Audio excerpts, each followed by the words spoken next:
across as we do and get ourselves in order.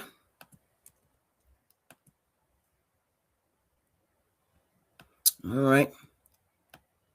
Seeing Twitter is looking good. Hope everyone out there is doing all right. UConn, Michigan State going on right now. Had a gem. Had a gem. Yes. Let's go.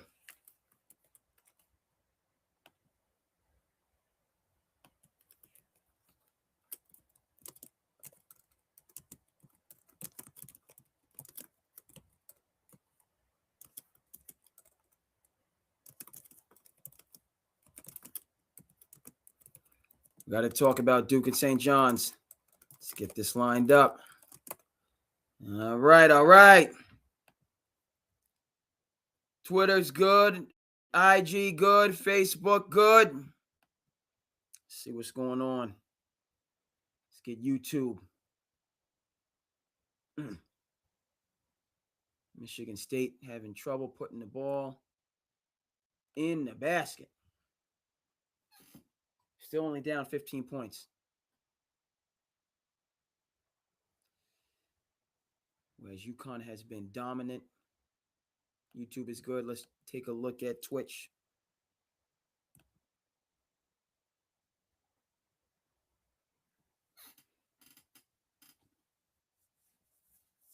Either team in the bonus.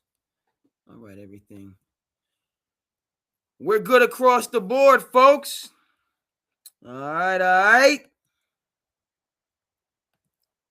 Let's get this thing rocking and rolling. You know what I mean? We gotta trust but verify. We trust but verify. And yeah. We are a go for launch. So let's jump into it. No time like the present. You know what I mean? You don't want to hurry. All right, but you got to be quick. Shout out to the Wizard of Westford, John Wooden. Yes, sir. SandCity to the business. I am your host, Cape Cod.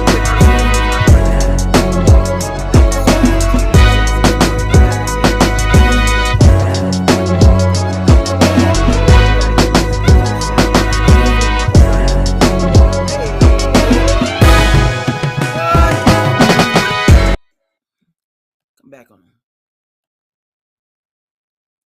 I mean, we on a second. You see, I was in the main screen and that, you know, but when we go live, right? I'm supposed to move over to the other one. So let's go. I forgot to.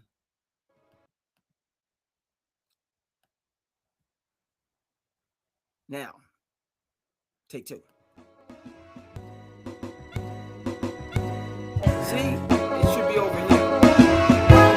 SandCity. Go. What's going on? TikTok.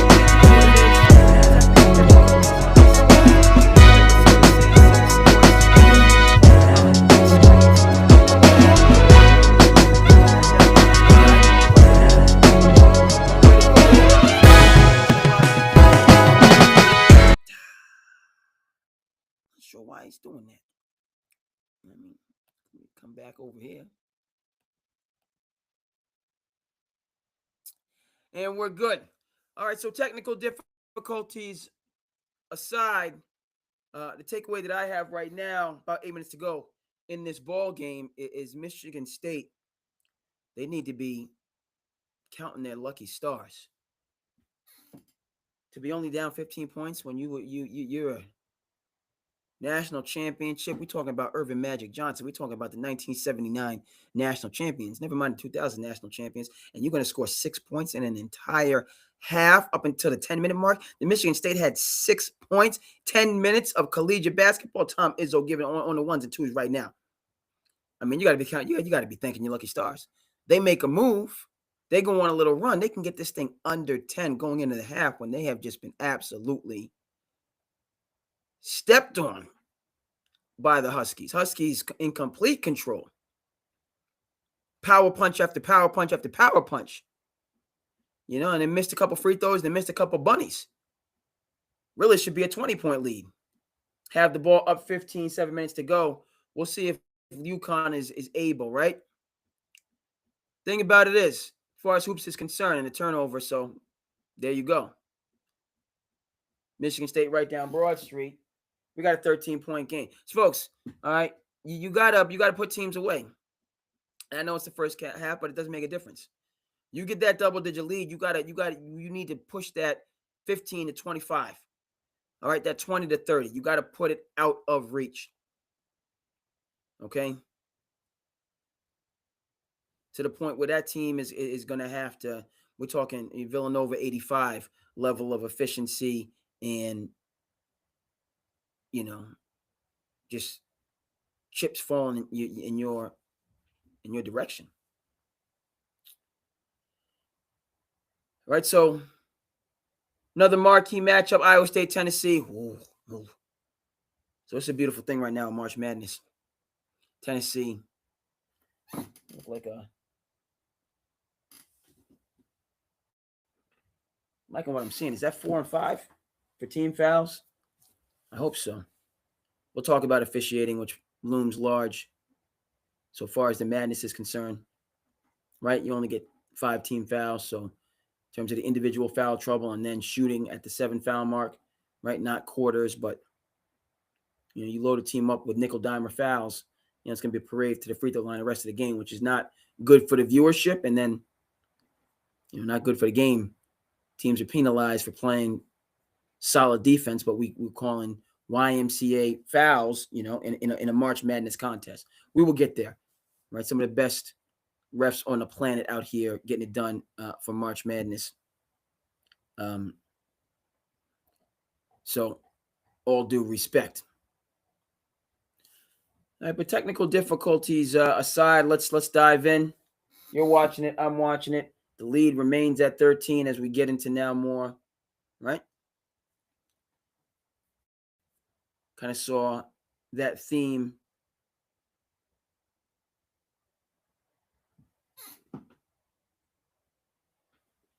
Foul, good. I like it. 5 minutes to go. We're not in the bonus. Letting the players decide it.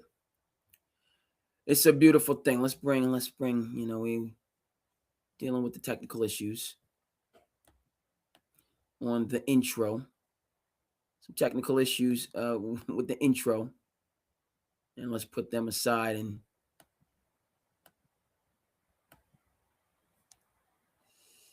get ourselves in order. Get the art that we need.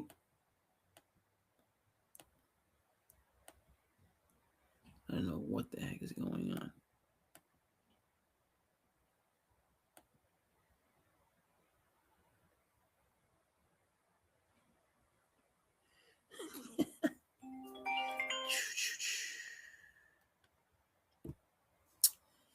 I shall take that call a little bit later because we locked in on this episode right now, and I got to get the art to get into this here subject.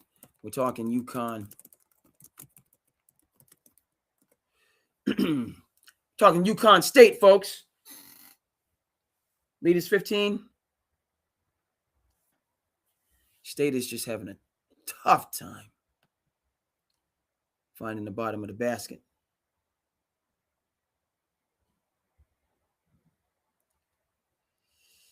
Okay, so let's get our art. Yes, sir.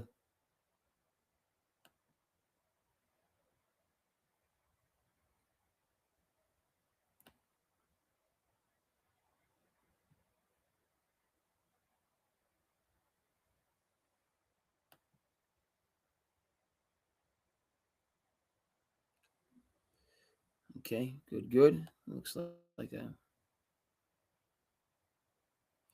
Yes, indeed. Let's get our artwork lined up and keeps it moving. 13-point lead, like I said, hanging around. See if UConn can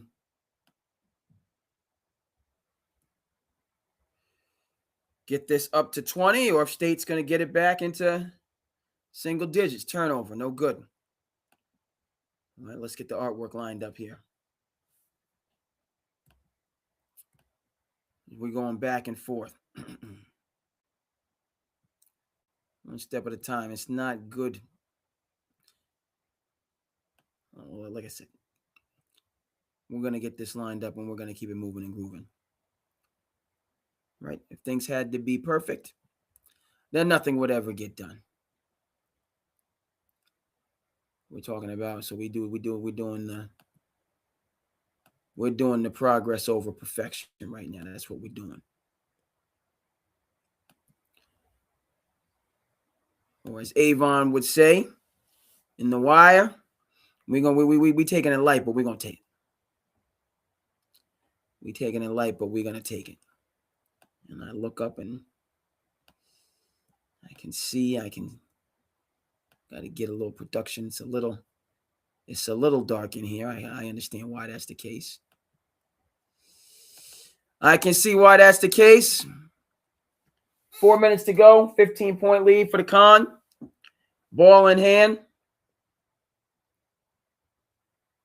I'm going to talk about the beautiful game, March Madness, the chess match.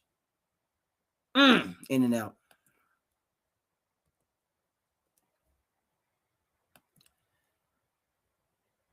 I see we got some people in the chat. Appreciate it. We're going to get this art lined up real quick. And then we're going to, we got it. Oof. I mean, there's a lot to talk about. Never mind it being Friday and us moving into spring. But we got a lot to discuss. First and foremost, I hope everybody out there is doing well as can be expected. Appreciate you. Chris, salute. We're here. March Madness. Huskies, Spartans. Big Sparty is in the building, and we had a treat in the first.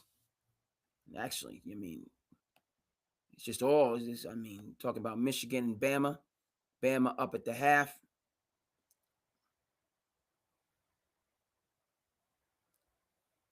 I'm not sure what is going on here. We're having these technical difficulties. I'm supposed to be in the other screen. I don't know why I'm over here.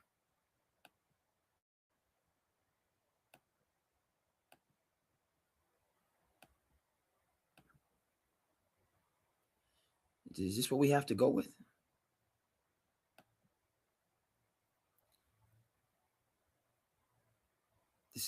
That's not. All right, this is what we might have to, you know what I mean? My go-to is not, you know what I mean, is not where I need it to be. So we might have to go with this look for now, which is what it is. Yes, sir. We're diving into it. Just let folks know, if they want to, kind of multitasking, you know what I mean? I got to do a better job. That's the bottom line. Got to do a better job, but it's multitasking. You got technical things that come up. It is what it is. It's a beautiful thing. Passion project all day, every day. All right, and now let me just I can see one thing is not where it's supposed to be. We're going to get it where it's supposed to be. Okay. And we here now, folks. Now, look. As I've been saying again on this game, UConn came out playing that St. Anthony's basketball, people. Came out playing the beautiful game. Never mind the fact that it was, 24-6? Okay? Which is what you would expect to see in a lopsided AAU matchup. Okay? What you would expect to see in a first-round tournament game. Never mind a Sweet 16 game. How UConn jumped on them. But it's not just the margin. Possessions that we had to begin this game, UConn is scheming up dunks and threes. In the half court. We're not talking about this NBA running and gunning out here, Wild West, lackadaisical defense. We're talking about, and against a team priding itself on toughness, on grit, tenacity. The Spartans, big Sparty out there. Lansing, Michigan. Okay, the pride of Irvin Magic Johnson, the one and only. Okay, so this, but early on in the bout, you saw it, I saw it. UConn is just, they're picking this team apart. Which they have done before. If we would remember what happened, not last year, but 2 years ago, in the second of the back-to-back national championships.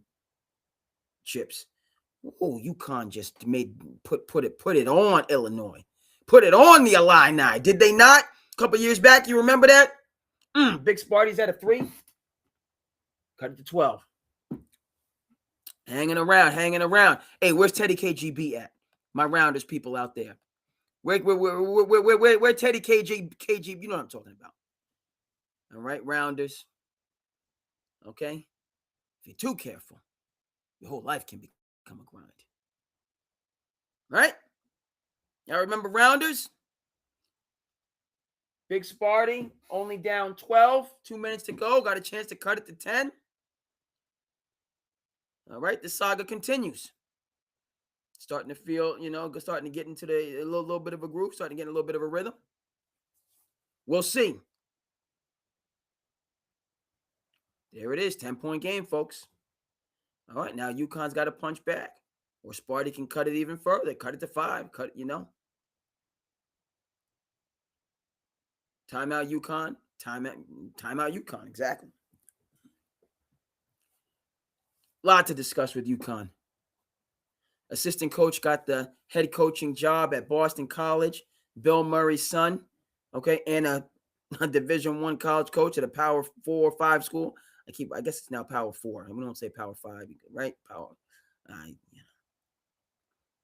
I mentioned it on this show. I'll mention it again and again.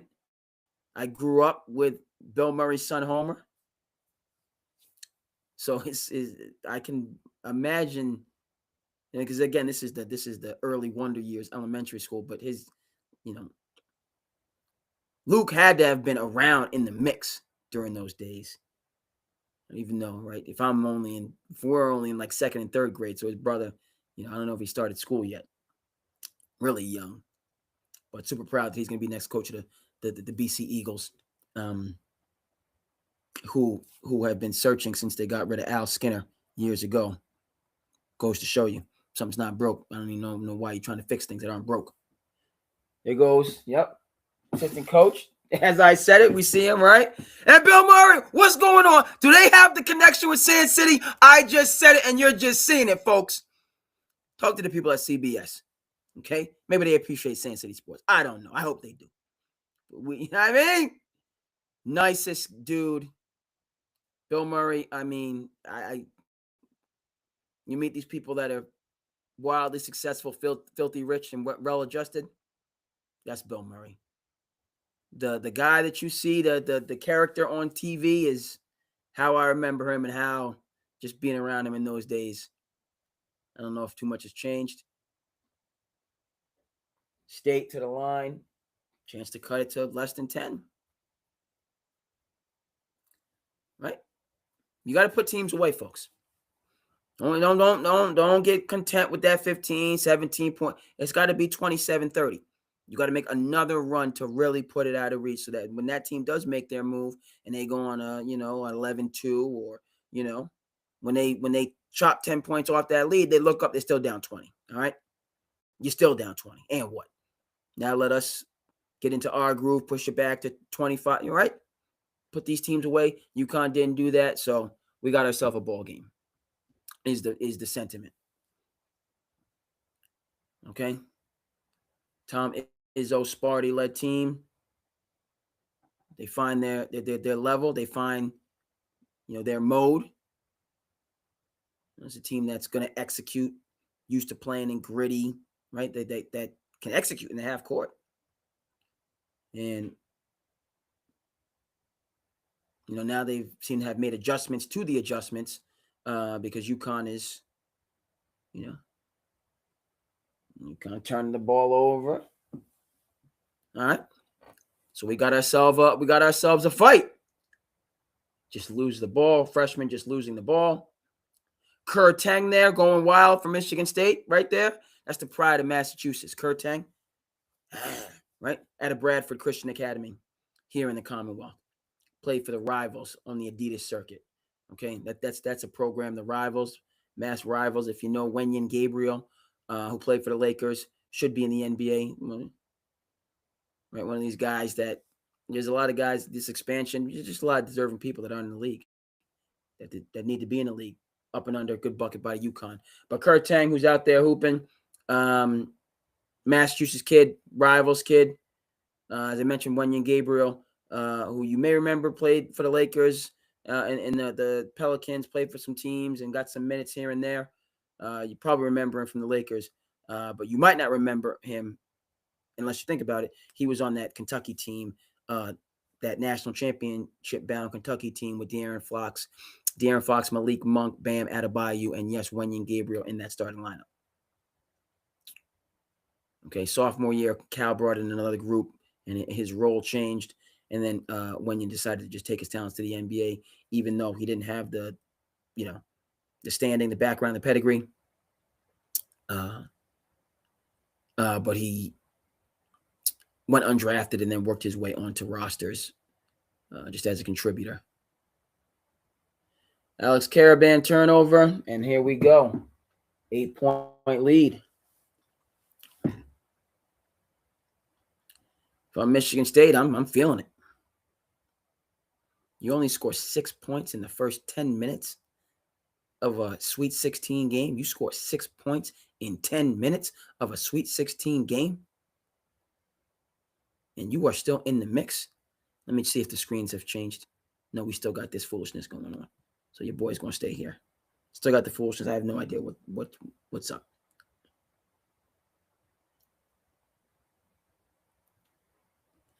Okay, so Big Sparty is hanging in there. All right, let's take a trip around the socials, see how we're doing. IG is good. Facebook is good.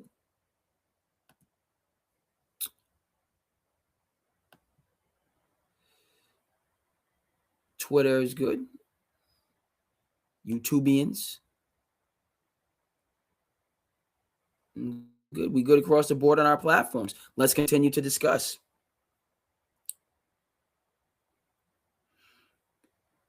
Tom Izzo, who is he? What does he, Tom Izzo, now again, you're talking to somebody that loves, loves sports, history. Okay, so, Tom Izzo, just the Michigan State connection. Won that natty my senior year in high school, right? I'm dating myself. Don't care. Is what it is. 2000. When I was a young warthog. And it's been 26 years, right? Does he kind of get the benefit of the doubt? I mean, and he's been to a couple natties, made it to a couple natties. Wasn't really close in those natties he made it to, broke through a couple years when, he wasn't supposed to be there, took away opportunities from other coaches that haven't won championships, right? He's that old sage, that splinter. You know what I mean? That some dumb goy for my people out there, for my awesome 80s people. We talking The Last Dragon. Tom Izzo, he knows his business. And what I have to give Tom Izzo a lot of credit for is he's navigating, right? It's his life, it's his calling. Right? He's built up a name for himself, carved out a niche, however you want to say it. And I don't have an issue with the Tom Izzos, the Danny Hurleys, the John Calipari's talking about the absolute buck wild condition of college sports, okay, or minor league sports, which is what it really is,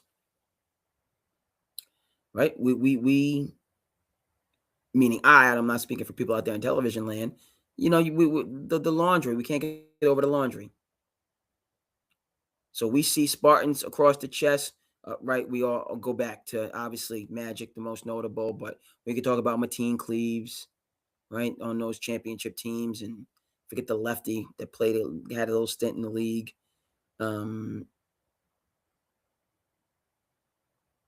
Zach Randolph was not on those teams. I know this because Zach Randolph graduated the same year that I did. So Zach Randolph went there a year later. Thinking about Jason Richardson. I believe Jason Richardson was on the championship team. Right. So we see Sparty, we think back quarter century ago, and we're locked in. Okay, never mind the dynamics in both of those realities. There's just no two ways about it, right? Coaches are complaining. Coaches are blaming society, talking about America's soft. No. You finally come into the free market, which you resisted since time immemorial. Now to your own disrespect and dismay. Yes, I'm talking to college sports out there in the ether. I think Charlie Baker, former governor of Massachusetts, is the right man to be the president, quote unquote, of the NCAA, an organization, but I think he's trying to, put in place common sense, practical things, but it goes to the next level of madness, and that these universities are driving this just in terms of, their mercenary tactics and tendencies. Yes, the universities, the enlightened ones, the imparters of wisdom. Bottom line, root,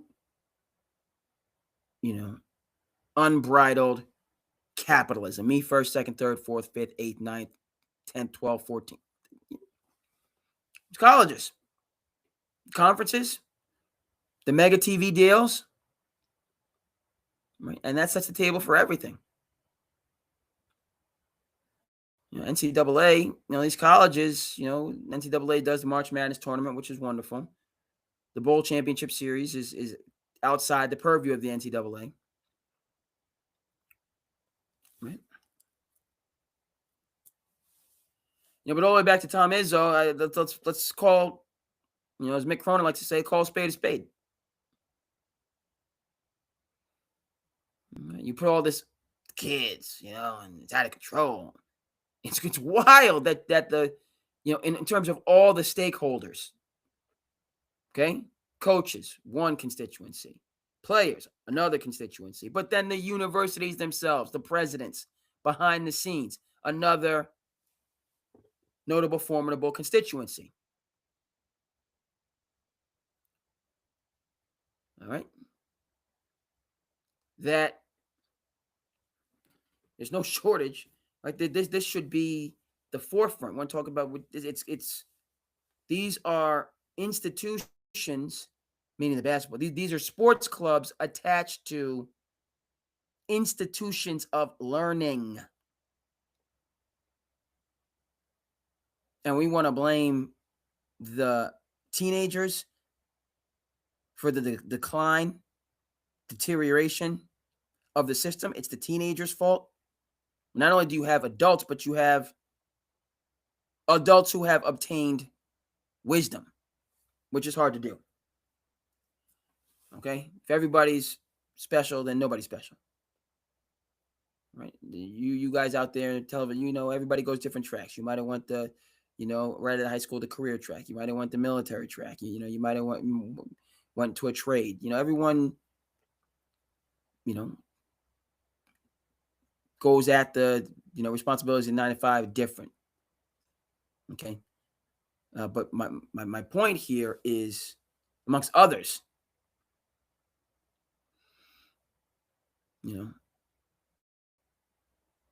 these luminaries, and the point that I'm making is that at the university, everybody's, just because you have a college degree, that doesn't make you a scholar. It means you've gone through the process, and you've acquired some knowledge, but the difference between being a knowledgeable person and a legit scholar.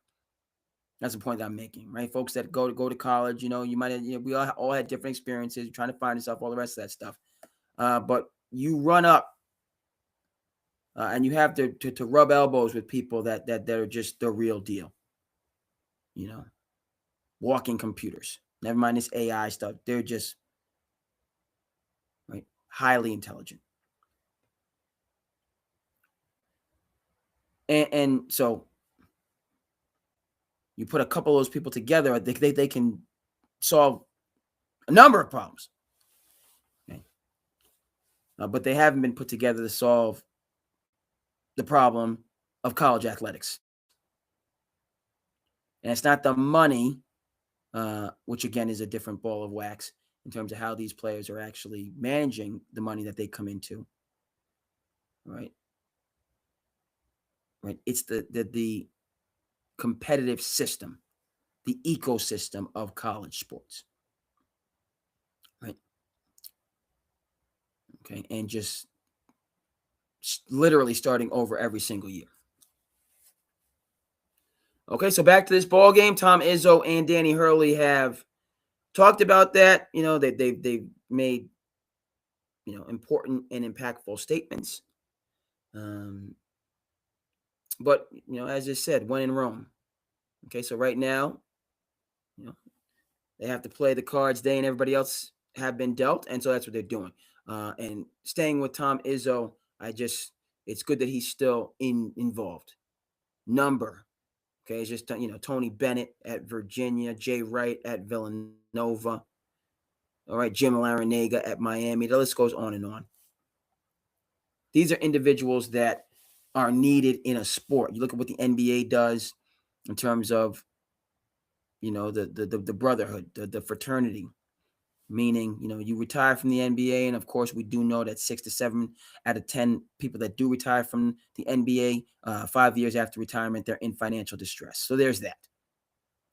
Okay, NBA does its rookie symposium, does all these things to inform, educate. Right? Don't get the McMansion, get a condo. Gonna have a nice, really nice condo. All right, a lot of guys in the the thoughtful folks. They live off the endorsements. They put all their contract money away. Right, setting themselves up for that 1%, or maybe even getting into the tenths of a percent of that 1%, which is where the ultra wealth in this country is concentrated. Right.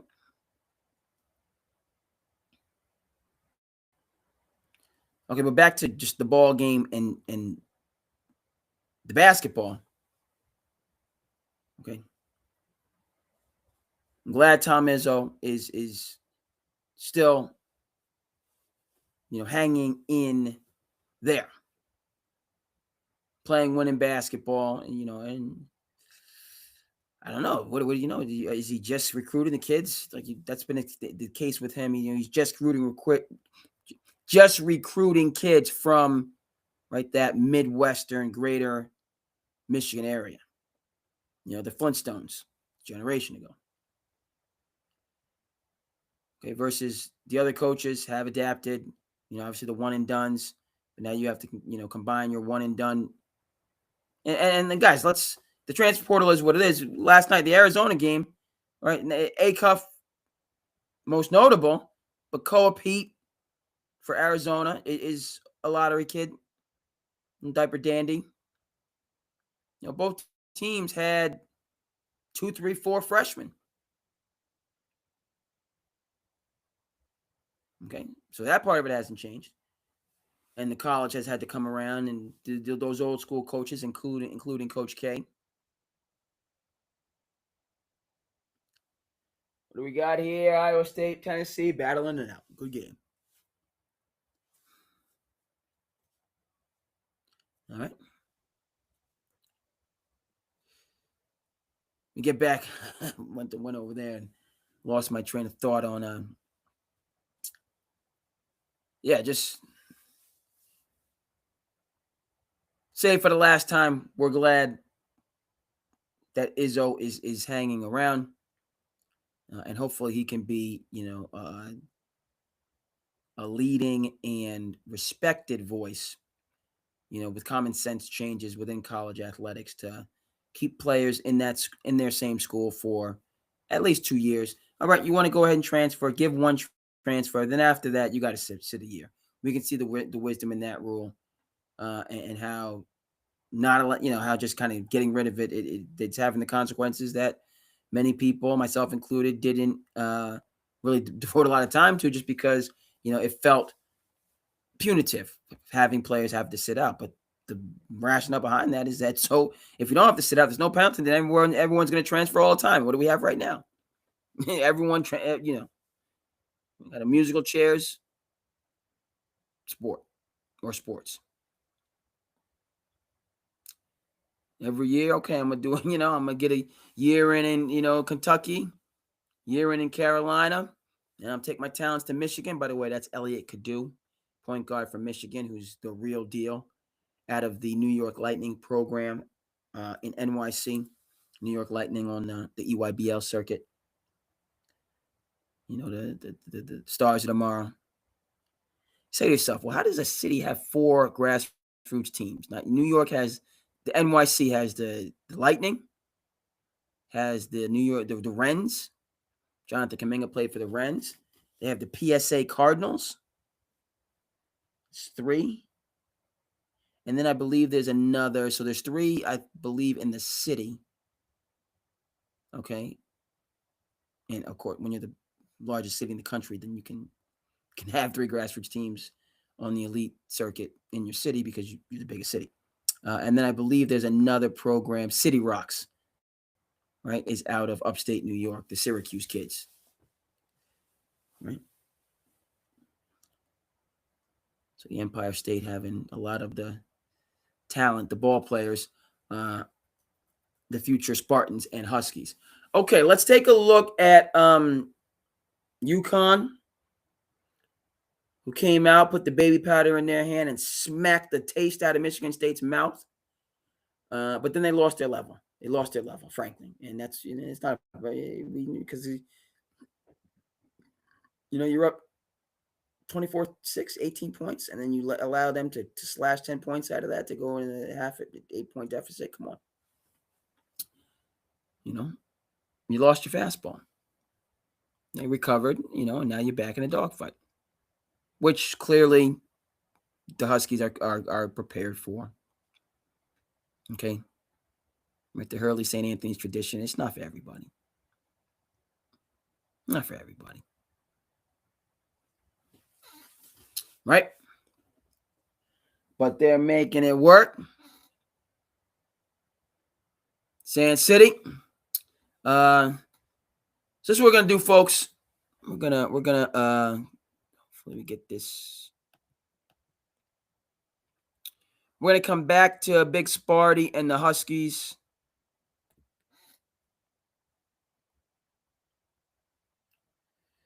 We are going to return.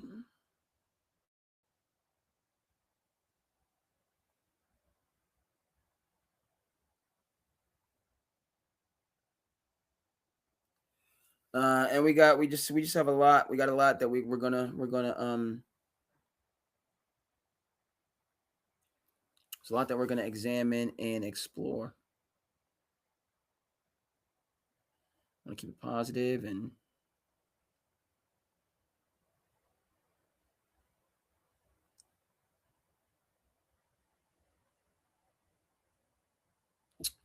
yeah, we want to do what we got to do.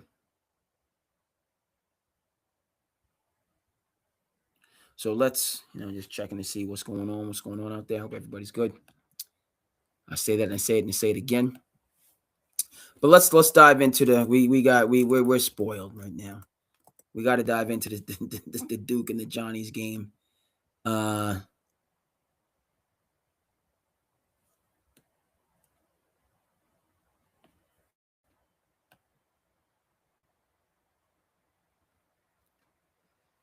What a ball game. As we're at the half. Okay. Cancel that. Let's come over here. No. that's not what I need. That's not what I needed right there. That's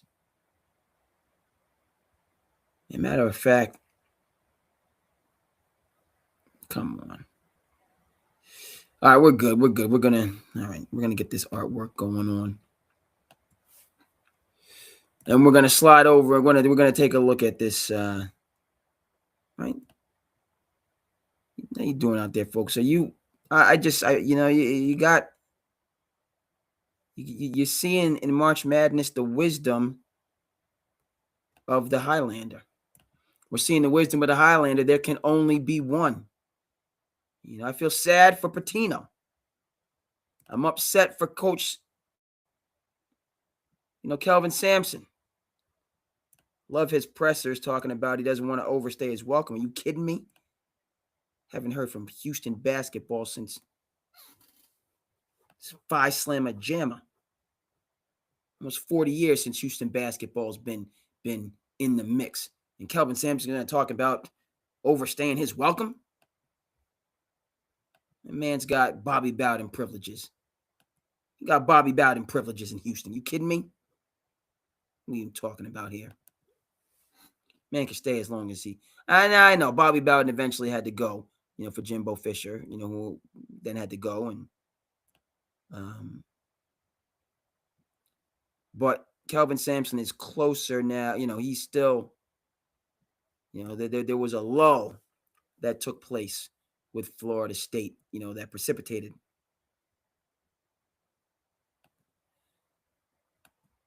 He did. Cal. And that was a game similar to the game right now where, the teams were trading baskets back and forth, but Arizona started to move away in the right. What the heck is going on? This is what it is. Right, Arizona, they just started easing away and then just sprinted and took off against Kentucky. You can see with Arizona, why the number one seed and had that number one ranking for a good part of the season. That was Cal's largest tournament loss. To lose 20 points in a chess match, possession by possession game. It's you lost. But it's year 2 for Cal at Arkansas, and that's not an excuse. But the point of fact is, like, this team, they're a 4 seed. Okay, they're. You see why Arizona was 1 and why in the Razorbacks, the Razorbacks were where they were. The kid Acuff, he showed, right? But that wasn't right. That was a good Calipari team, but we're not talking about Malik Monk, who balled out at Kentucky this 1 year, and he's balling in the NBA. He should still be playing for, with Mike Brown and the Sacramento Kings. That's neither here nor there.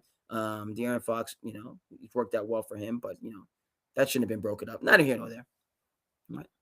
But a Cal team is Monk and Fox in my backcourt, Bam in my front court, with 3-and-D guys like Wenyen Gabriel flying around to take care of the dirty work.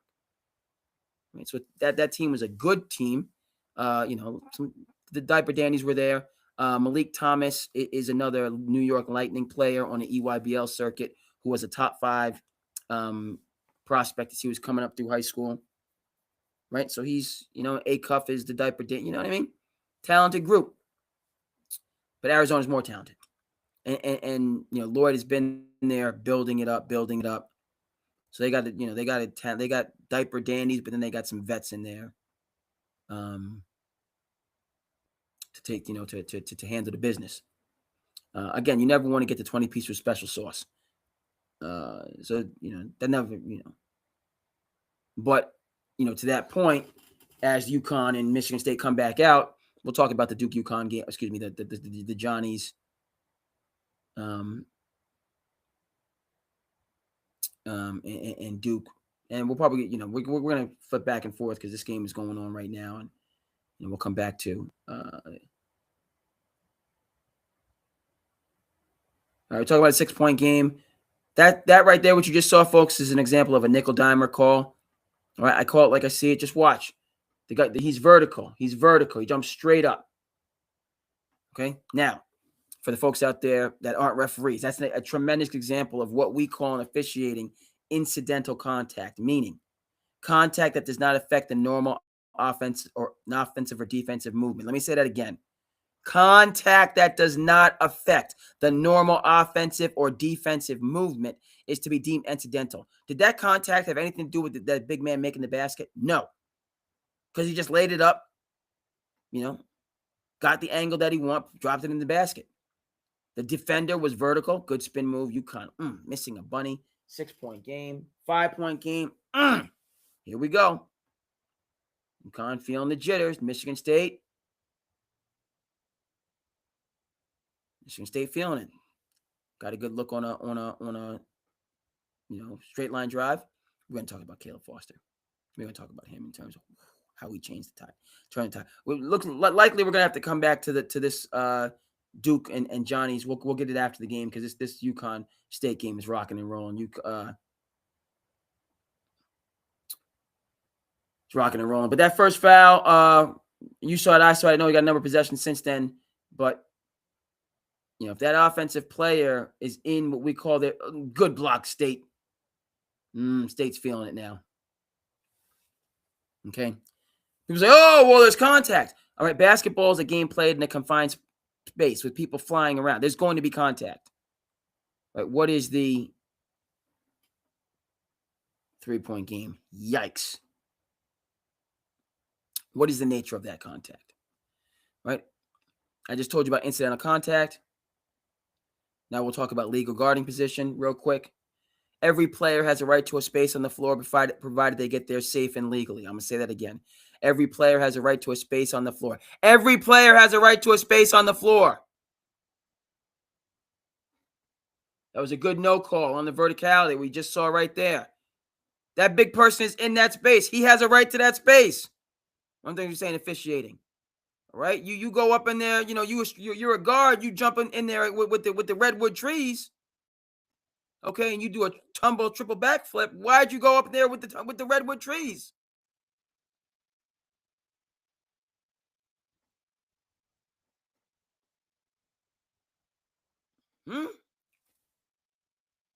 That player gets to that space first. That space belongs to that player. Offensive player throws their body into that player. They have a right to be there. Okay. Right. You got a right to be there. Now, a lot of teams would do a much better job with walling up or verticality. Right. So then you have to finish over them, but they don't have to move out of the way for you. And just because you run into somebody bigger than you and fall backwards, that's not the big person's fault for being in their space. Kurtang with the steal. Couldn't finish it. All right. UConn shooting. Oh, rims in and out.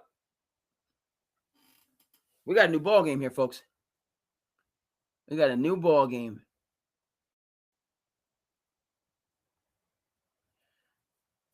Not unlike what happened. Carr feeling it. And okay.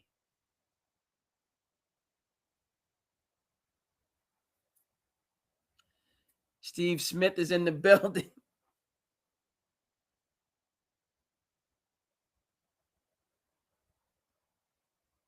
Don't know if this is a foul either.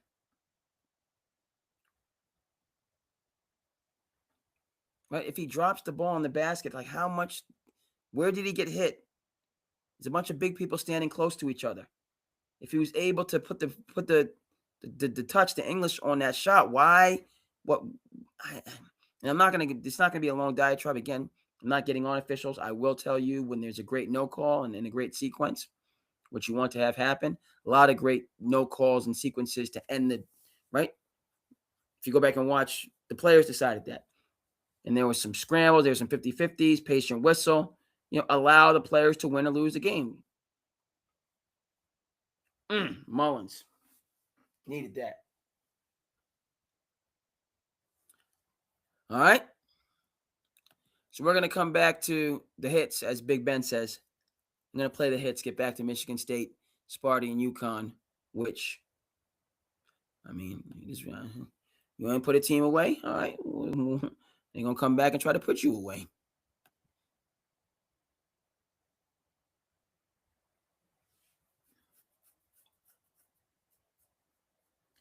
Right? You're coming back to put you away.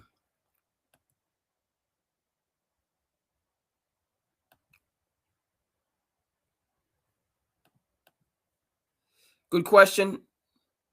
JB, injury?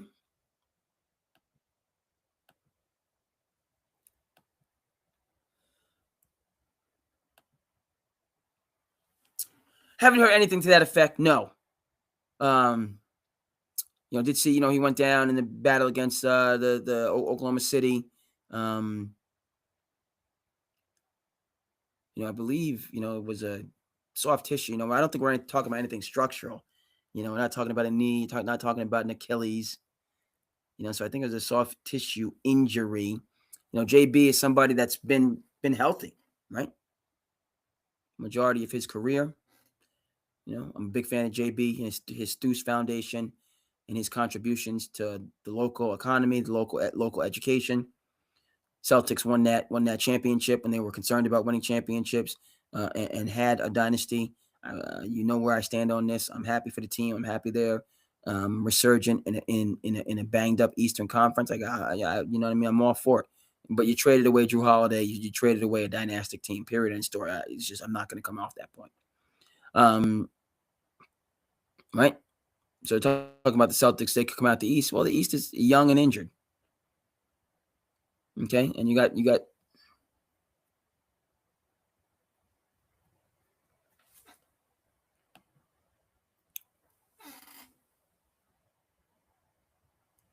Okay. Let me double check because you use that big A word now. That now we got to talk about load management, which JB has never been in that conversation. Let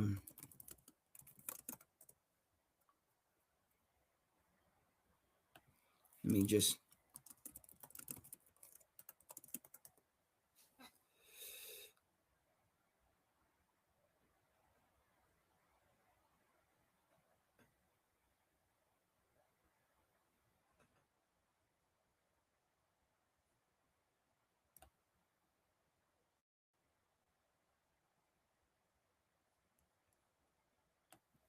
All right, so Chris, to your point, Missoula, you using the A word and the presser. All right, so now that's different, right? Now you're talking okay. We had it rolling. And frankly, when you throw stuff like that out there, knowing full well the reaction that it will necessitate, the further kind of, because health is the first thing. You want JB to be healthy, particularly for the playoffs. This team can do what they're able to do. But this is somebody that had been in the MVP conversation, right? A lot of things have kind of, Jason Tatum's back. The Celtics are at full strength. This whole narrative about JB and JT, they get along. There's an inherent respect. Are they, Stephen, right? It's not Steph and Clay. It's not, they're different personality types. They understand they're stronger together, as we say in education, or any union-based, labor-based movement, stronger together. State 3 late. So, so bottom line, back to the Celtics, we might not, I don't know if we're going to see JB, until late April, if when you throw out Achilles, because he's never been associated with an Achilles, So you put that out there, you're essentially saying, JB is going to be on the shelf for a bit. Right. So let's return the Celtics to the injury, plagued Eastern Conference. Collapsed lungs and Achilles. Okay, UConn had Michigan State bottled up. Michigan State's getting high percentage looks.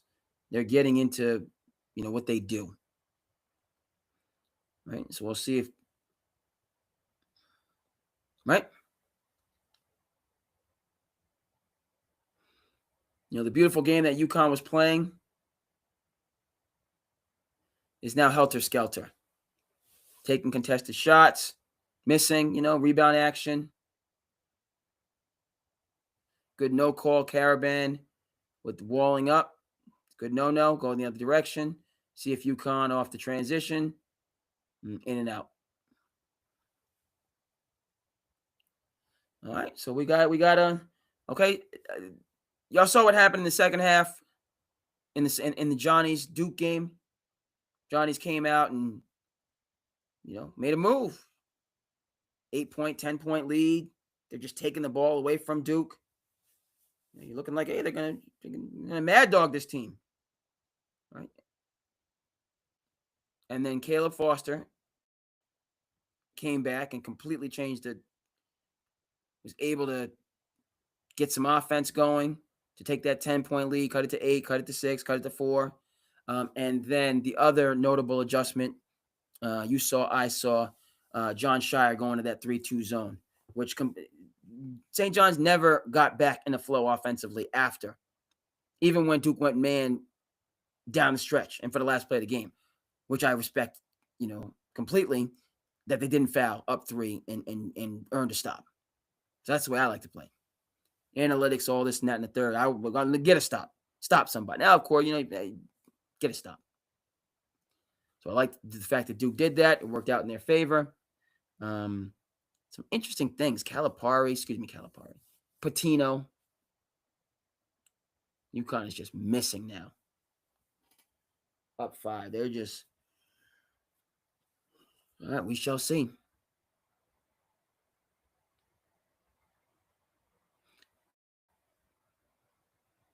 And Michigan State is hitting. So it's just flip. One team can't find a bucket, and now the other team is feeling it. So we got 12 to go, 2-point game. Gonna be a good one.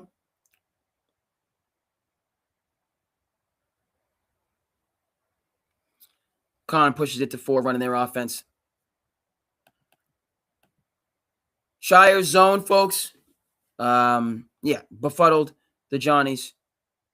They're gonna score here and there, but it wasn't in a flow. It wasn't in a groove. They weren't able to get offensive momentum. So tip of the hat to Scheyer. That to me speaks to Coach K, who worked for many years with Jim Boeheim in the Team USA program. After which Coach K, who's committed to the man defense as much as any coach is committed to any theory or strategy, Coach K, Chicago kid, nitty gritty, right? But after, the 3 gold medals that he won and relationship he established with Jim Boeheim, he was obviously a competitor, but, he finds, common ground and you go forward from there. So Coach K would use his own and used his own throughout the back end of his career. And John Scheyer, the apprentice, the guy who's not afraid to be the guy after the guy, employed it, and it paid off in spades. Okay. Paid off in spades. As far as the hits that we are responsible for playing, based on the advice of one Mr. Ben Maller, shout out to the Maller Militia. Right now, Advantage State. They got the momentum. They are feeling it.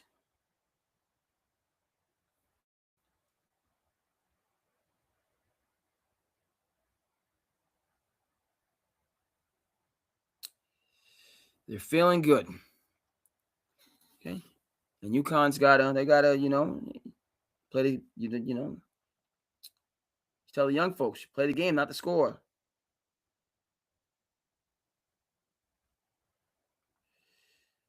All righty.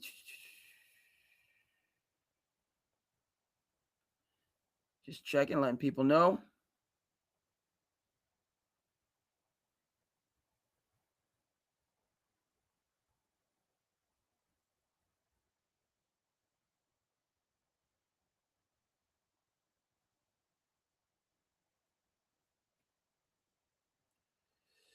All right, just checking.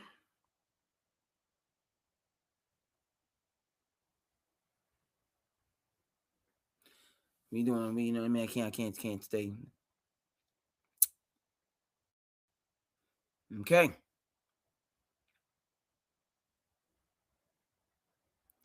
See Alex Karaban there, who's played for Massachusetts program Expressions.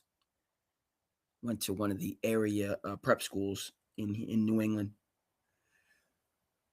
I don't think Alex is specifically from the Commonwealth. I think that he just there's so many prep schools that you have the opportunity to attend that he got the competition, upped his game, and he's had a really good career. Say the least. Kevin his jersey retired at UConn. What we got here?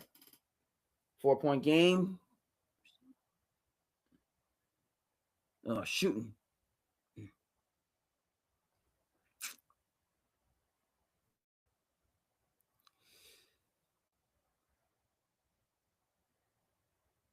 You watch the first part of this game and you think, man, UConn, these guys are world beaters. They look every bit the back-to-back national champions. But as this game is unfolding, right, you can see, right, this is not a dominant UConn team. This is a skilled, very well-coached team. Okay, but,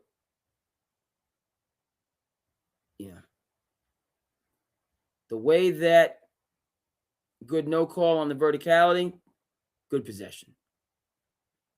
Nice job there. Stripes. So I'm saying, watch this. He's straight up.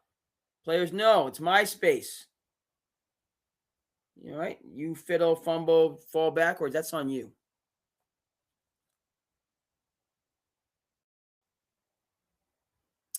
That is on you. All right. Good no call. As I said, we'll go the other way from there. 11-11. Play that lottery number. Okay. All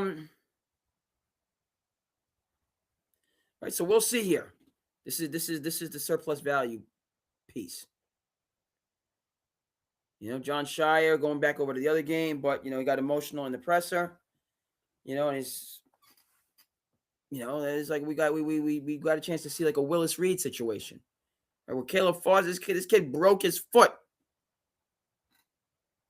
a couple weeks ago, and he's playing impactful minutes in a Sweet 16 game. He doesn't come out there and settle Duke down and put the ball in the basket to get their offense back rolling.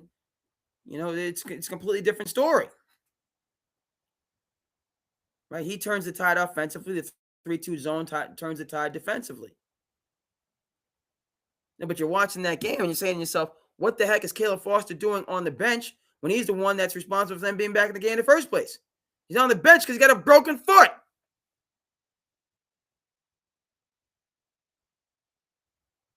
Scheyer, no pun intended, puts him on ice for 4 or 5 minutes so he can come back in under 3 minutes or under 4 minutes and be there, for the sprint to the finish. Right? Both teams missing free throws. Ngamba, who was a diaper dandy. Obviously, he's a sophomore, so he was a diaper dandy last. My point with him is he, came in with a Cooper flag. He's a kid that raised his level. Another kid that raised his level kind of later in the process that ended up at Duke, Con Kneppel. Yeah, that kid out of Wisconsin. Now he's got this big family, got 3 or 4 brothers that are all hoopers, big kids. It's a whole to-do. But Con was not a top 25 prospect going into the summer of his junior year. He played well at Peach Jam, and that's what raised his status. All right. And then he went to Duke. I was of the opinion that he would be returning to Duke. I didn't see him as a top 5 pick. Never mind top 5 pick contributing for a team that's surging. Shout out to the Charlotte Hornets. Shout out to Charles Lee, former Boston Celtics assistant, coming from the Coach Bud tradition. All right. Celtics had 4 head coaches when they had M.A. and Will Hardy and Damon Stoudemire and Joe Mazzulla. So they had 4 head coaches then. Then the M.A. Situation happened. He had to be out of there. There's reports that Damon Stoudemire was an M.A. guy. He had to be out of there. Will Hardy took his talents with Danny Ainge, all right, to Utah. So he was out of there. And Joe Mazzulla was just sitting around, a last man standing. Okay, which is a lot of the reason why they didn't break through in 2023.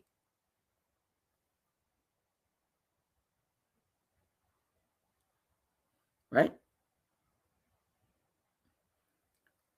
Gave up that, go down 0-3, win 3 games, get stomped at home. Right? Joe Mazzulla needed some company. So what did Brad Stevens do? He got him some company.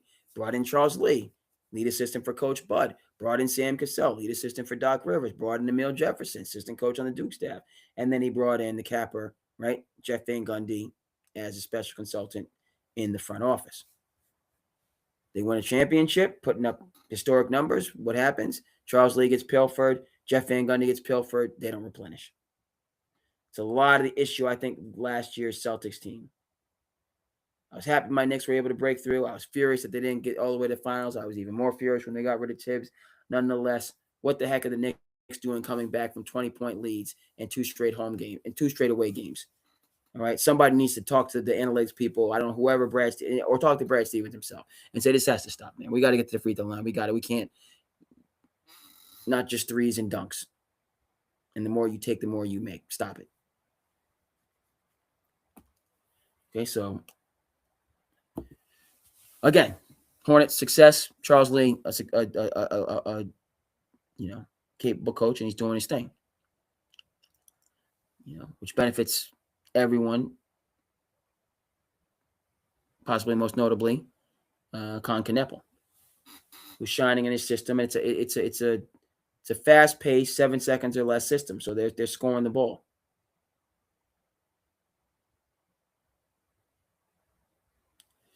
All right, somebody shot the ball right off the backboard. Coach Hurley seen enough. Somebody got to come out.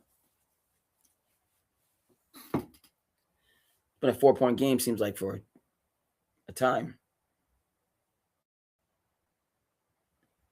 Mullins, a freshman, looking like a freshman.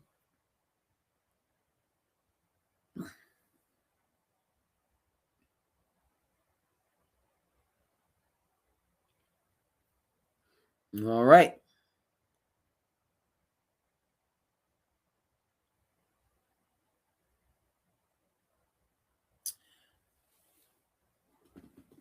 Number 12 on UConn. I look at him and I first thing come to my mind is Jake Voskuhl. Again, showing my age.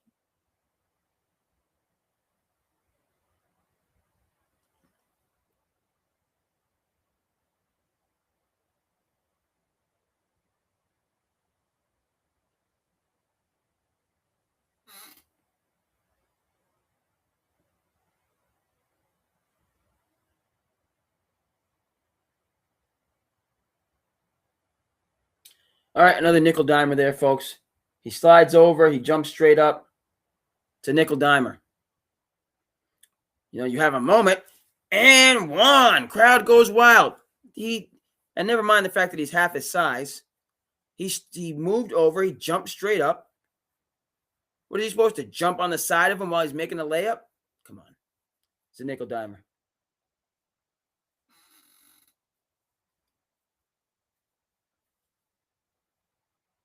No yawning on SandCity Sports. So, all right, UConn, you blew the lead. All right, you can't get it back. All right, so now you got to put that behind you. Easier said than done, much, and go out there and all right, Tom Izzo, Michigan State man, and getting these offensive rebounds. Coach Hurley's about to blow a gasket.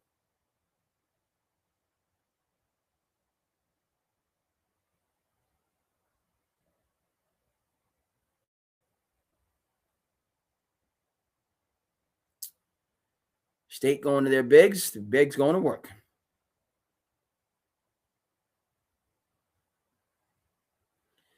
Okay, so 9 minutes. We'll see. You know, are we going to just be in this toe-to-toe foot race, or, you know, will one of these teams be able to get a,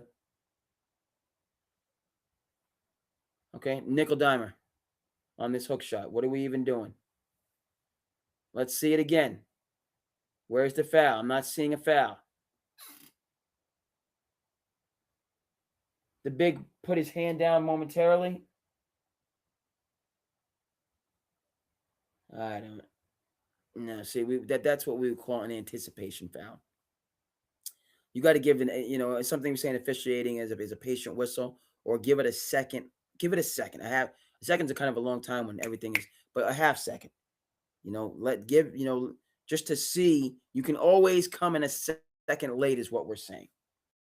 Okay, you make that call second early, then you're on the spot, right? And very few people have the cojones to say that I messed up. It's an incidental whistle. We're going to keep playing.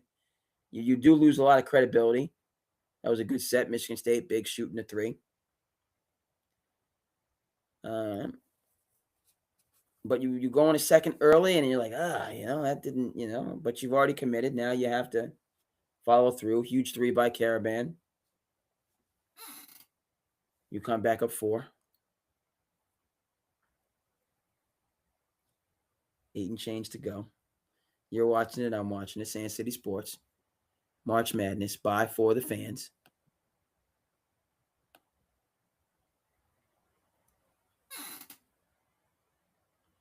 Teams are trading buckets. Trading buckets. Let me see. I gotta. No, I see. I can't do this.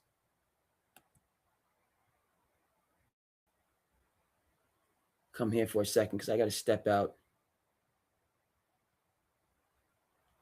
As this game goes on, I got to step out to get a snack of Rudy. State on the run. Clear push right there. And your boy, as we go to the TV timeout, let me just check to see. My supplies aren't what they're supposed to be. Okay, so we're going to get the supplies right. Be back momentarily to get us into the home stretch. Stay with us, folks. Got to get our supplies right.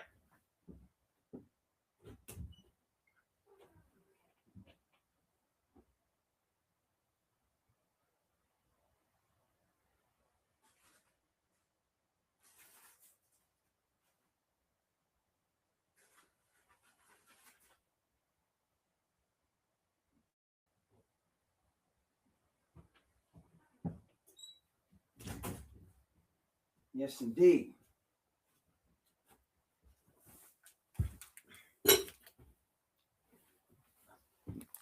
We're back. Apologize for the delay, as we say, but just had to get me the little snack of Rudy's. Feeling it. Of course, you know, we don't aspire. It'll be like a baseball manager here, folks, as we come down the stretch in this game. It'll be like a baseball manager, you know what I mean?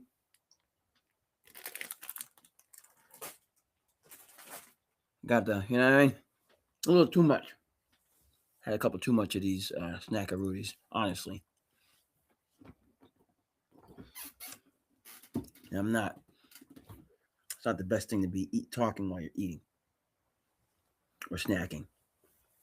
We'll make the most. We're going to make the most of it. Commercial break. Yeah.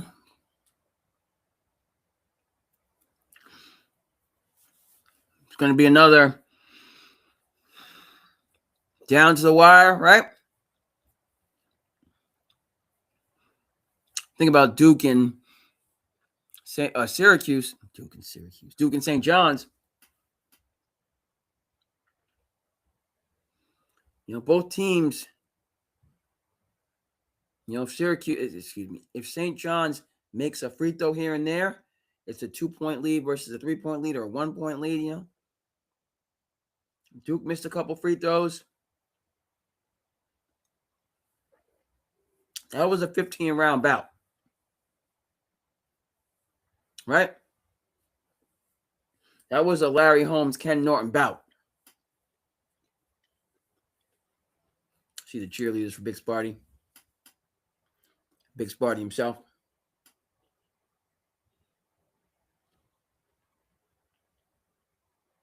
No tail of two halves for State. 7 for 22 for the Con.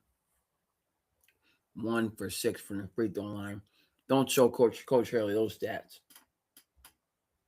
Getting out rebounded by 8. Goodness.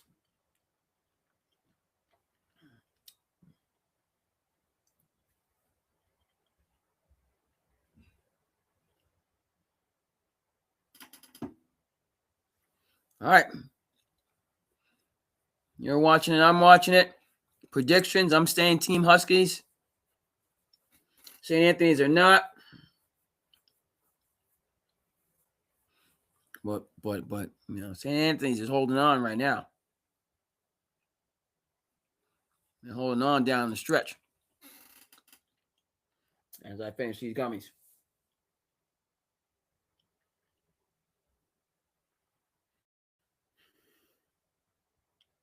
Okay.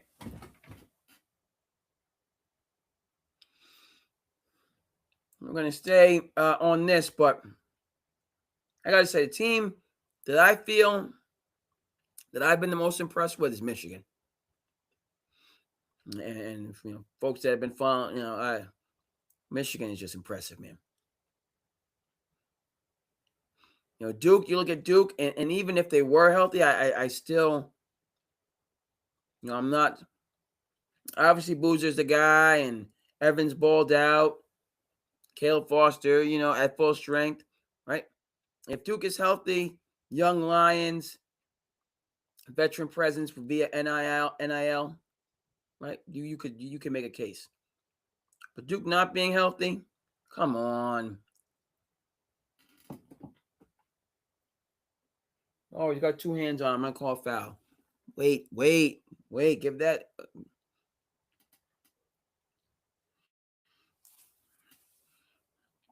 Give that play time to develop.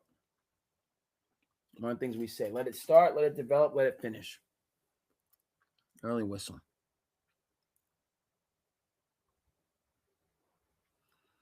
Okay, 6:15 remaining.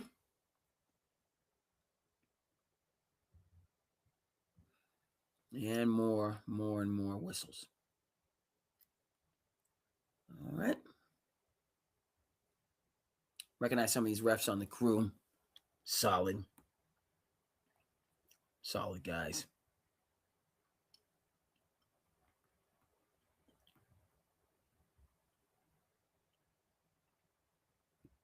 Solid.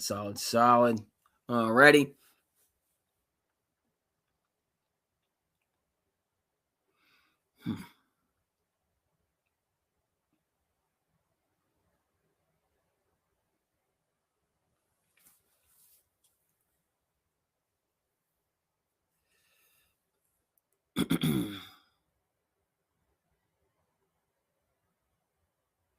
All right, so let's stay locked in here, and then I just have some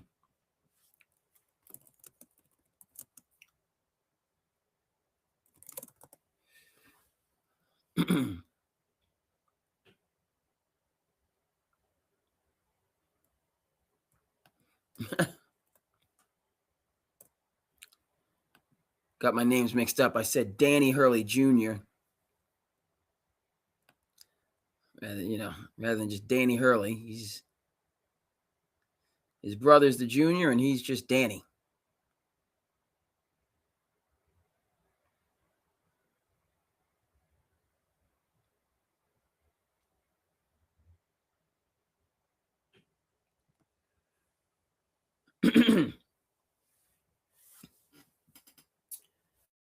All right, the Con making a move here, going up 6.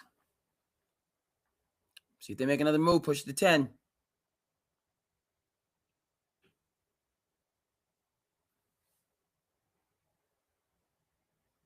Heck no on the lob, well defended, good no call. Chance for an and one.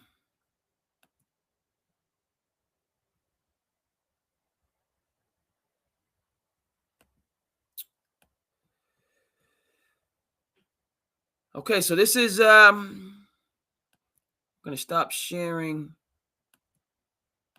here.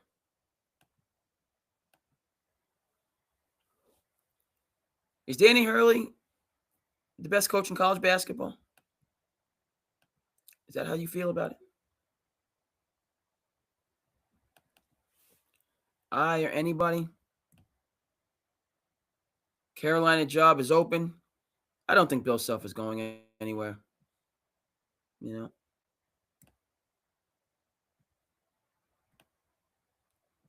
had an outstanding season, lose a heartbreaker. I don't see him going anywhere. But again, I didn't see Jay Wright going anywhere. You know, or Tony Bennett. So, but is Danny Hurley the best coach in college athletics? And I have to we have to ask this question as I get a little snacky, keep myself on, because this Carolina job is just chilling. Right, Carolina job is chilling.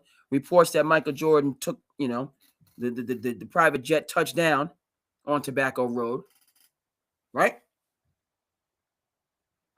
And folks in Carolina look like they're going big game hunting, which is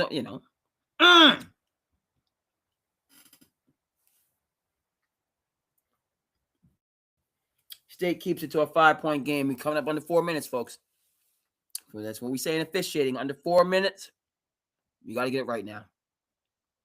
And specifically under 2 minutes, you have to get it right. 4 minutes is kind of a line with officiating. Like, all right, it's locked down. We need to put our best foot forward. And then under 2 minutes, it's not a you need to, it's you will.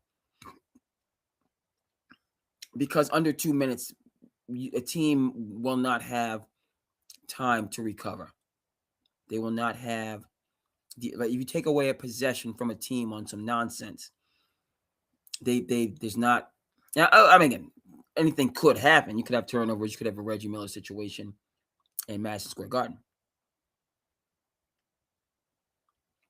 Right? But that aside, team won't have the time. As I get my little snack of food, you know what I mean? 408. Free throws. All right, Stady. Sparty, excuse me, Stady. Somebody who works as a state trooper. Sparty.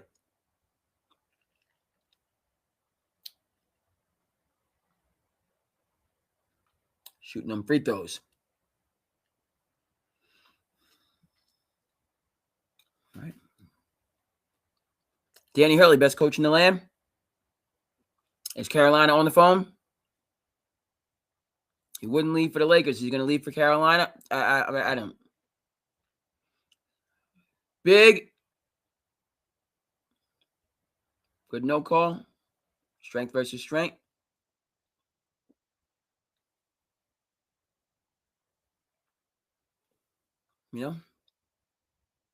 Carolina doesn't have anybody, right? They don't have a Roy Williams, Carolina guy that's a leading coach. Good bucket. Carolina in the same situation as my New York Knicks. I mean, it's different because, Tom Thibodeau's track record and Hubert Davis is different.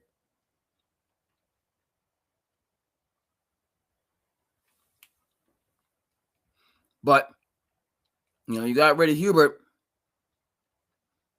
Are you sure you can lower Billy Donovan, who's a solid NBA coach that hasn't had success in the NBA? Can you lure him away from the Windy City?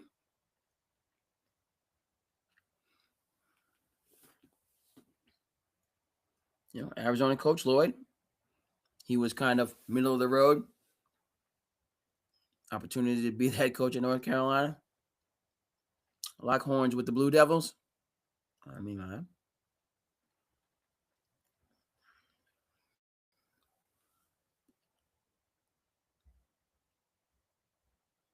I'm not.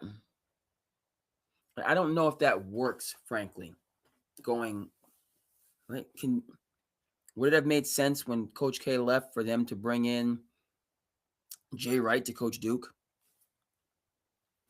Finish up my snack roadies.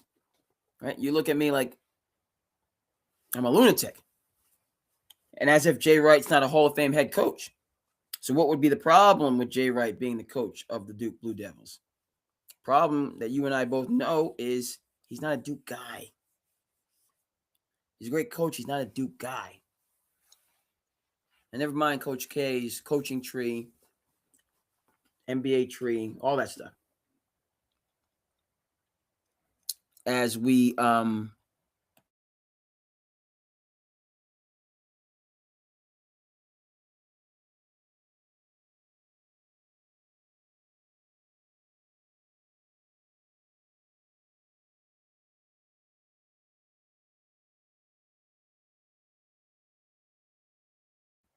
sorry about that. I had to, family reach out, so I got all this other stuff going on. Might not be the best production value. First of all, I'm in this so small little window. How the heck that happened? Second of all, I don't like to be, gobbling. You know what I mean? Getting my munching while I'm, talking. That's not great. And third, taking calls. Supposed to be locked in on this game, which I think I am. Hope I am.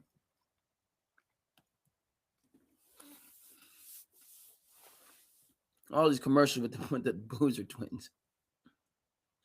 Man, Cameron made some. They just made, they missed free throws. It wasn't perfect, but they did what they had to do.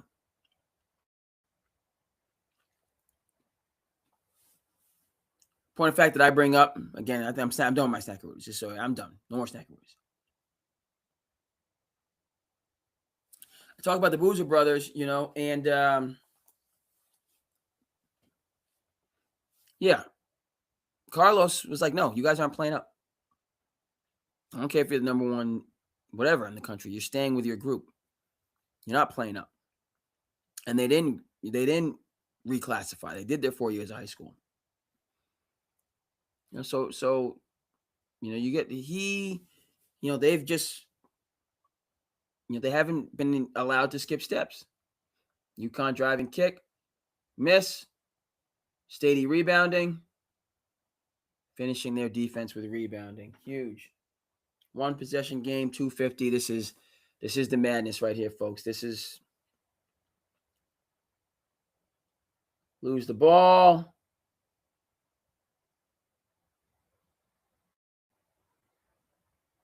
Nickel dimer call there. I love those calls. Offensive player, throwing their hands up, flailing. UConn in the bonus. Looks like Michigan State has a couple fouls to give.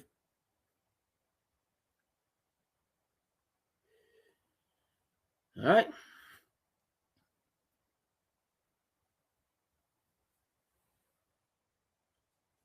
Huskies probing. Mid-clock on the, Okay, now we're under 10.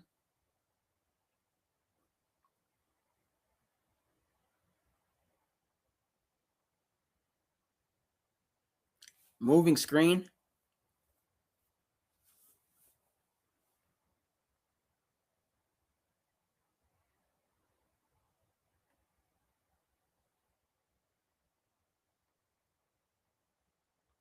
Oh, his arms are up.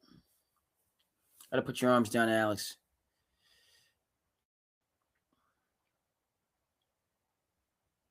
You're here on the screen. That's a blocking posture.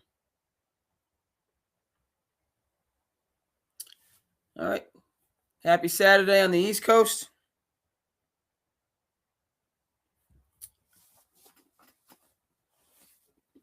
Man, we got a 1-point game here on the East Coast in the capital. Timeout Con.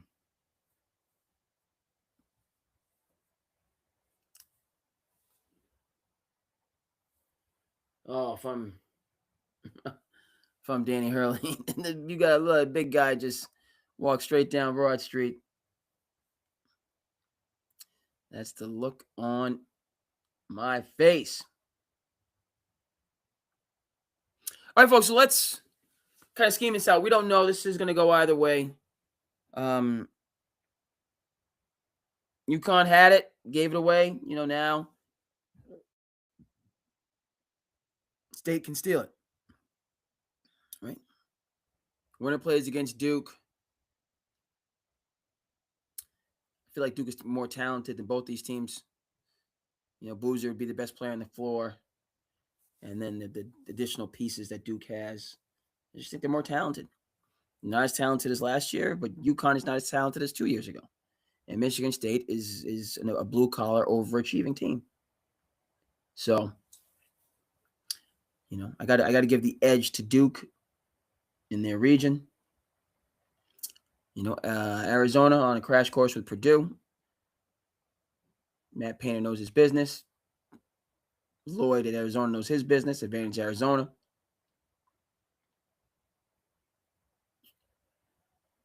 All right.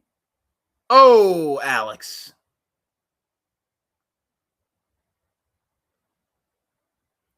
That's huge. Clearly. Go from a 1 to a 4-point game. Now you got to get a stop. Screen roll. Solid defense. The bigs can defend at UConn. Going to try to get a mismatch. He's going to wall up. There's going to be help. There's your 3. Good closeout. Nails it. Wow. Poetry in motion. That was a good defensive set. They doubled the big. They kicked it out. He got a clean look. There was a good closeout. Nails it. Under a minute 15 on the clock. Probing. Big going. Do not like that foul call.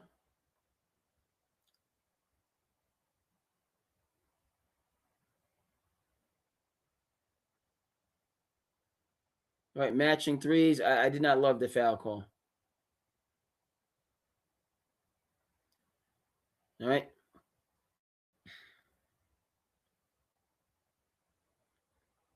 UConn making free throws. I don't know if we'll be able to see that again. Big, just, slow of foot. Just lumbering steps, and the other big would happen to be there. I don't see why that's a foul. Tennessee up 11, 13 to go. Rick Barnes knowing his business. All right.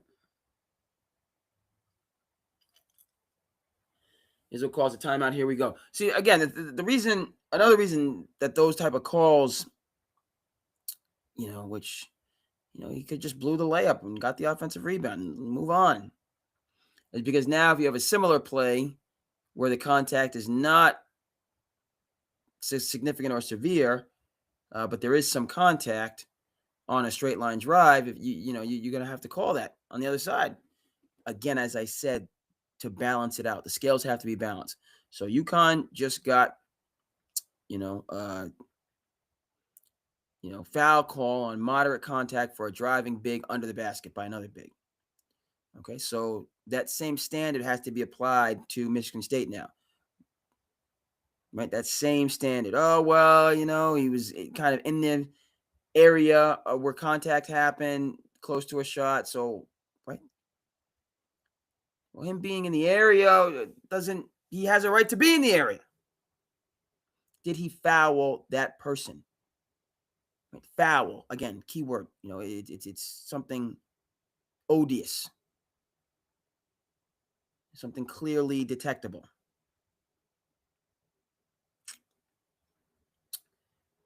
I didn't see that. We watch the replay. We see the big, sneakily like elbowed him or whatever. Then this rant is no bueno. Here we go. 26 on the clock. I don't know why I need to tell you. You're watching this and you have somebody you're broadcasting it. So you're watching it and I'm watching it.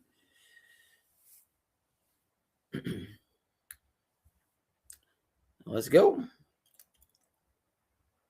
Like that Kurt Tang is in the game. Pride of Massachusetts.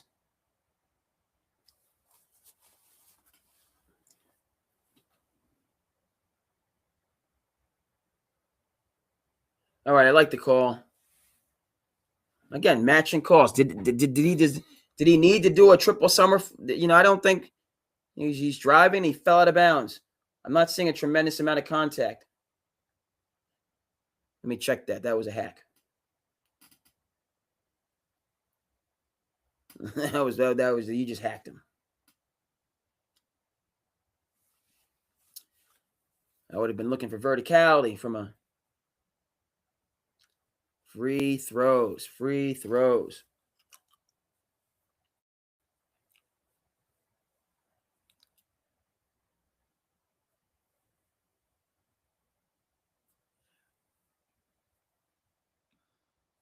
Offense, defensive sub for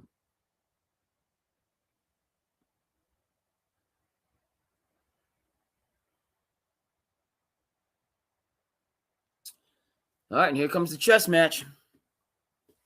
I'm just going to necessitate some snackaroodies for me. All right. Watch this guy. Watch that guy. Surprised that Pitino fouled Boozer down 2. Worked out because he missed a free throw. Right. 1 point game, 32 seconds.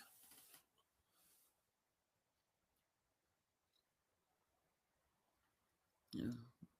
You don't necessarily have to foul, but you're not going to be able to score if they shoot with, So I'd foul.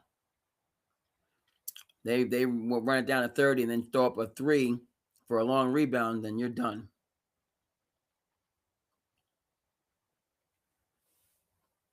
So get your free throw shooters on the court. Be strong with the ball. And knock down your free throws. And don't let them rain a 3 on you. So simple, right? Says the critic, hundreds of miles away. And we know it's not the critic that counts. Man in the arena.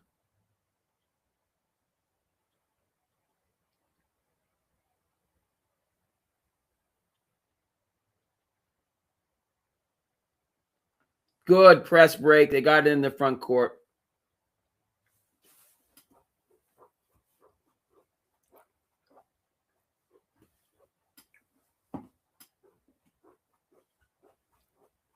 And Karaban to the line. Seal, not sealing any deals, but this is a guy you want shooting.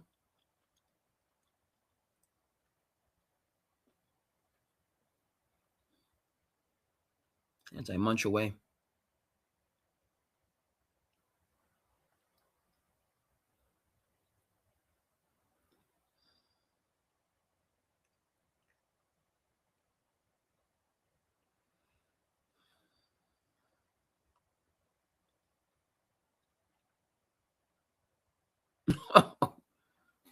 Pure.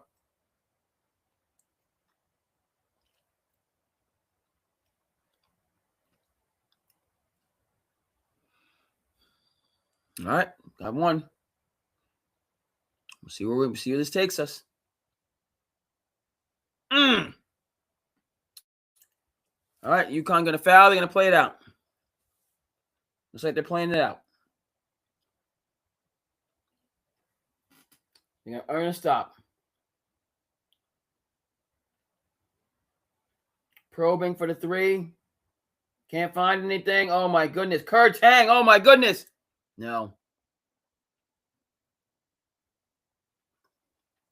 He had to do it.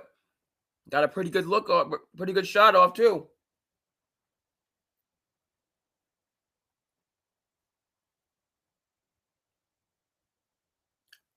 It's a pretty good shot from that angle. He didn't have a great angle. Swarmed him, didn't foul. I love it. Scheyer, no, we ain't fouling. Look at the big got the rebound. They called the foul on the rebound action. They called a foul on the rebound action. Did you see it?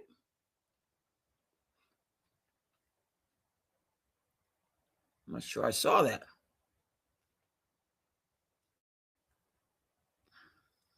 I don't know.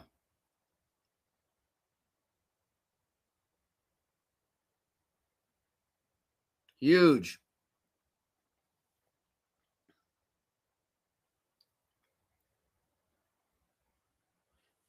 Always tough when you try to miss the second one.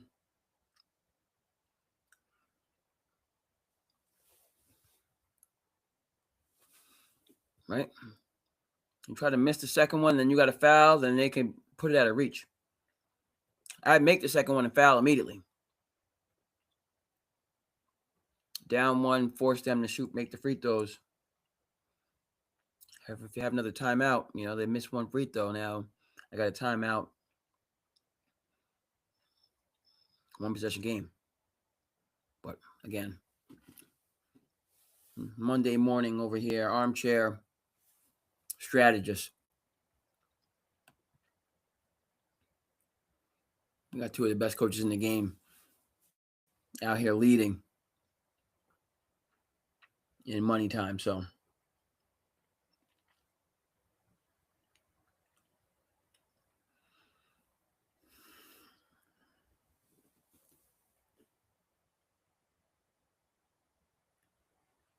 got the bigs in there to rebound. UConn's got their bigs. We'll see.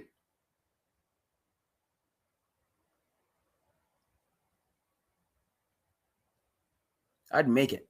Make the shot. That's just me.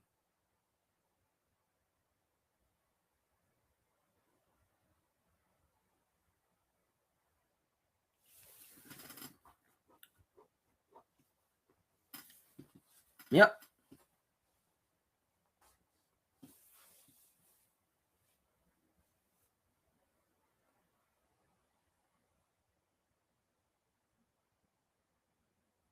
Yeah, I think he just missed that. I think he was trying to make it.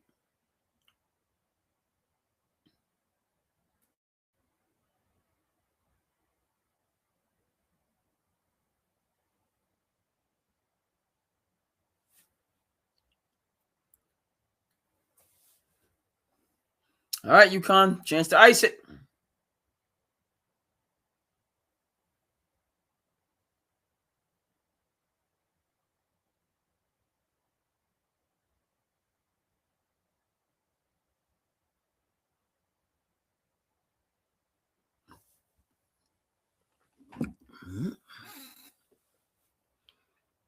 One more.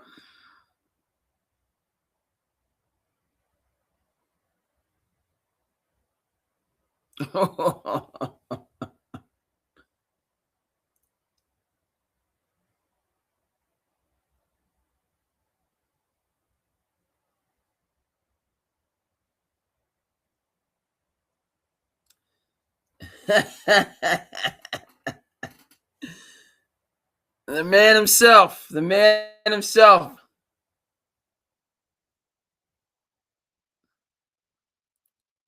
I love how people stand. You don't have chair. You can't sit down. Everybody's standing at these games.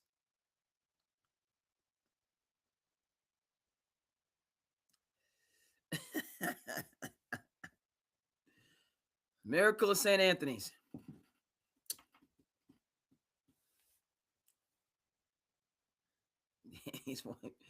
Danny's It's funny, they Hurley sense of humor, his wife says, he doesn't even know how to he doesn't even know how to order DoorDash. He should stick to this basketball thing. I don't know if he can do much else.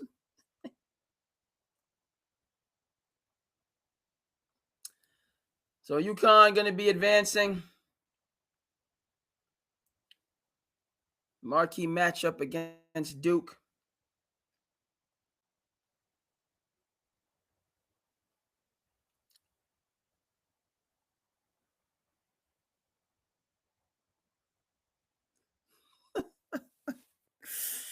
The Hurleys, they're not impressed with Elite Eights. They compete for championships.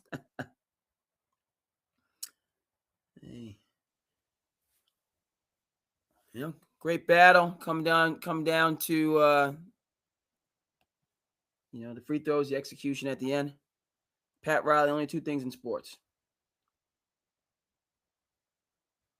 winning and misery. I mean, you got to talk about, Danny Hurley gets on the restaurant. His team, they made their free throws. They executed high leverage situation. They were prepared.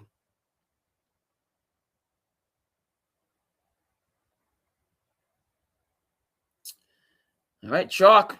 1-2, 1-2. 3-9. All right.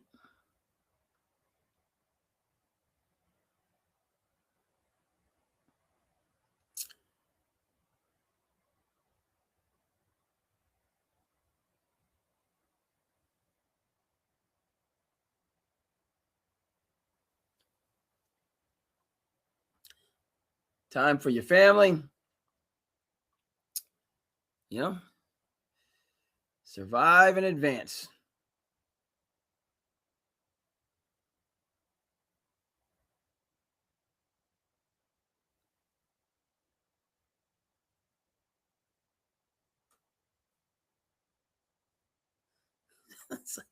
We get a chance to stay. Get a chance to stay an extra couple days in the Capitol for the marquee matchup with the Blue Devils. And my brackets are doing good. I had Duke winning in some. I had UConn winning the others. Houston in a couple. So I'm doing all right.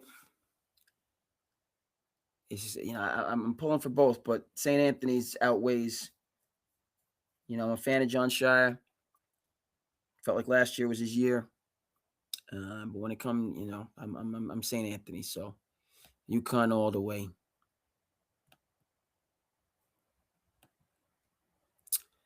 UConn all the way.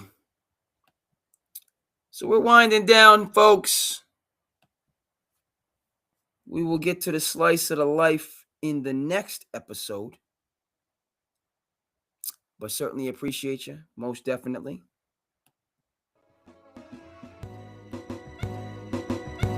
Hey, what we doing? SandCity, go! I am your host, Cape Cod Kid, artist formerly known as Andre.